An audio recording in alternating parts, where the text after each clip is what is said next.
So last night we managed to close in Bitcoin above the daily 50 moving average. Normally that would be a really bullish sign and you would see follow through from that. However, because we've got flat moving averages and sideways, it means we have to break out of our sideways range, which we have not done at the moment. So we're going to look at a couple of things. So there's a couple of options here.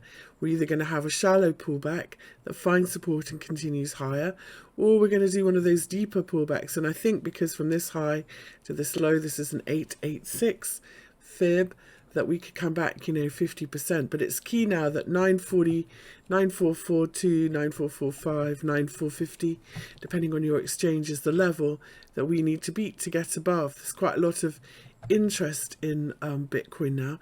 And to be honest, there's quite a lot of interest in everything. Everything seems to be, because the US dollar is selling off, pretty much everything measured in US dollar is working. The reason that this is a dangerous level for us to stop is if I measure from this low to this high and I project it from here, in other words, this is our A leg, this is a B leg, then this is 61.8 of the first rally.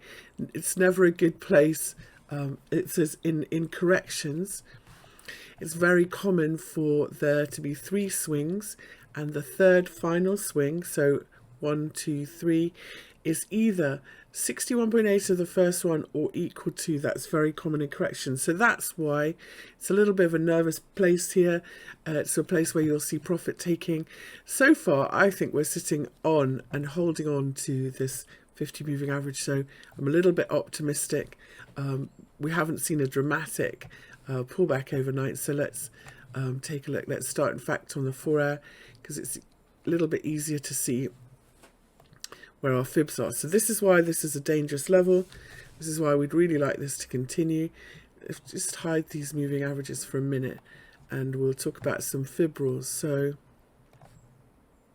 if I go from this high to this low, we stopped at an 886. Normally, if you drop then under the 786, you're looking for back to the 50%. So that would mean quite a steep pullback today, 92.50.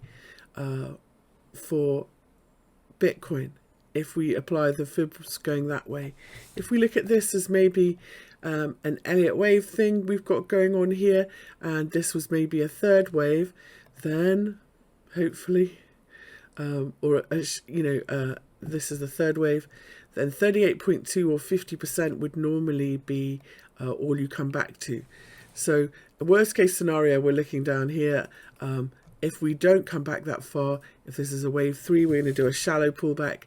93.27 is where this is 38.2 of this swing, and 50% is 92.90. So I think we should expect some pullback, and I'm hoping it's shallow. And so how am I going to be watching? Honestly, on this 4-hour, we've just gone red. That's telling us that this pullback is coming. We're going to do it. I'm going to wait for it to reset, pullback, and the Heiken-Ashi will tell me when it's starting to go back up again, and I'm going to keep it really simple and watch for it that way. Same here on this hourly chart. We're looking for 3 waves of correction back, aren't we? And when it goes green, so we've had 1, 2, this is the third wave. When this third wave goes green and turns back up again, that's when I will be looking for a buy trigger. Same thing here, we go in F, and then we'll see if we can, retest those levels. Now, F has been, for me, an easier tell. It led the way.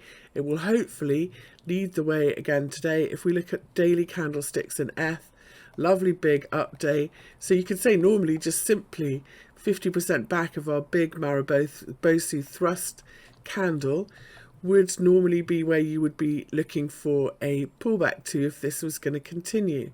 Big thrust here, 50% back, we continued higher. Here's a big thrust candle, 50% back, you can see, and then we continued higher. So if we're going to do the same here in F, I think that's what we should be looking for in the first instance. Again, I'm really hoping for a shallow pullback, not too much of a move, and then we carry on.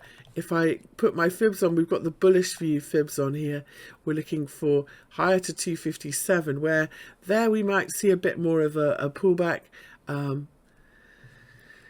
It's just, As you know, I'm not a huge fan of trendline breakouts unless they validate them with a third touch, but I do believe this F trend line has been validated with a third touch.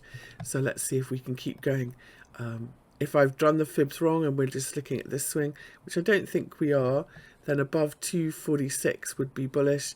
But I think that more likely, if we believe that this is a big bullish ABC down, then 257 might give us a bit of a setback before we continue higher in F. Nothing's easy in this game, is it? However, if it all goes well and if it all behaves, then we should see some decent moves in altcoins.